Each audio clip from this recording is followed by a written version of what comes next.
Здраво, јас сум Јован Андреевски. Денес ќе ви раскажам една многу интересна Мирабела книга. Мирабела во двојна белја. Главни ликови во оваа книга се Мирабела и нејзиното семејство, но ќе се запознаеме со еден нов лик, Беатрикс. Ајде да видиме како Мирабела се запозна со неа.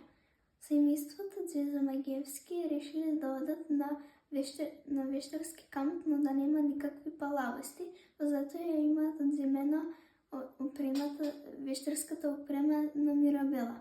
Но Мирабела сепак успеала некако скришно да ја пикне во нејзиниот куфер.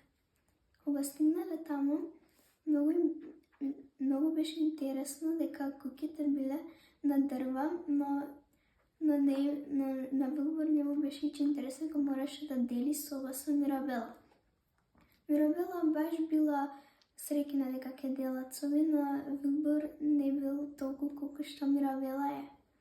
Кога отидоа да ги разгледат кои активности ги имаат, Мирабела се има запознаена со една девојче која се викала Беатрикс, која била исто палава колку што Мирабела била. Кога се надпроверувале кој има повеќе палавости направени, Мирабела има кажано дека она го претворила нејзиниот татко во жаба, но Беатрикс рекла дека она ја претворила нејзината наставничка во жаба. Мирабела рекла дека она го направи нејзиниот цел клас со многу долга коса, а Беатрикс рекла дека она го направи нејзиниот цел клас да нема коса за цели 5 дена. Првата активност што одлучиле беше да јаваат змеови. Мирабела и Беатрикс земаа змеови кои биле многу блиску за да се изборуваат додека ги јаваат. Беше строго забрането змеовите да летаат, но затоа биле добро тренирани за да не полетаат. Но на Беатрикс се чинеше малку споро како одат, па решила да стави малце ледена напивка и на нејзиниот змеј и на Мирабела. Ставила малку премногу, па затоа нивните змеови почнаа да трчаат толку многу брзо што ги расшириле крилјата и почнаа да летаат. Мирабела падна нејзиниот змеј и да не беше татко ѝ самовила, нема да можеше Мирабела да биде спасена. Тој бидејќи самовила има крилја и може да лета. Ја спаси Мирабела, но сепак била казнета, бидејќи мислеле дека она ја има направено таа напивка. Затоа, како мајка ни се мислеше што да ја биде казната, нејзиниот брат Вилбур рекол дека ја видел нејзината вештарска опрема во нејзиниот куфер, па решили да ја одземат. Мирабела цело време велела дека она не ја направила оваа напивка, туку беше Беатрикс, но не ја верувале.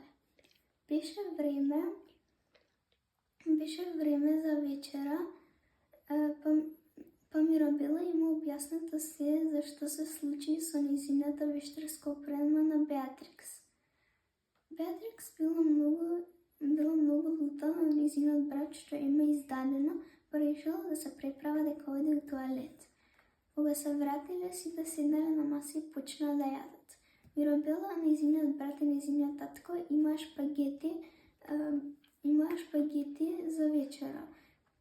Вилбур, кога го погледна неговиот тањер, виде дека место шпагети имало грозни лигави црви како место шпагетите.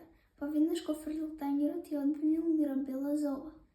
Но Мирабела му велела дека она не била тоа, туку била Беатрикс. Кога стигнале дома, Мирабела му има раскажено се на Вилбур, но Вилбур слушајќи ја, овој пат навистина поверувал дека она не лаже.